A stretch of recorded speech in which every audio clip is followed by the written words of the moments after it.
السلام علیکم۔ لقمان حکیم سے اس کے آقا نے کہا کہ لقمان جاؤ اور اس بکری کو ذبح کرو اور اس کے گوشت کے دو بہترین حصے لے آؤ۔ تو لقمان گئے اور اس کی زبان اور اس کا دل نکال کے بادشاہ کے سامنے رکھا۔ پھر ایک دن لقمان کو آقا نے کہا کہ بکری ذبح کرو اور اس کے جسم کے اس کے گوشت کے بدترین حصے لے آؤ۔ تو پھر لقمان گئے اور پھر اس نے زبان اور دل نکالا اور بادشاہ کے سامنے رکھا۔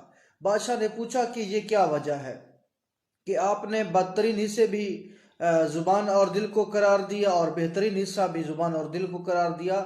تو لقمان نے کہا کہ اگر دل میں کینہ، بغض اور حسد جیسی بیماریاں ہوں اور منافقت جیسی بیماریاں ہوں اور زبان پہ کنٹرول نہ ہو تو بدترین ہے، اور اگر دل صاف ہو، نیک ہو اور زبان پہ کنٹرول ہو تو سب سے بہترین حصہ دل اور زبان ہے۔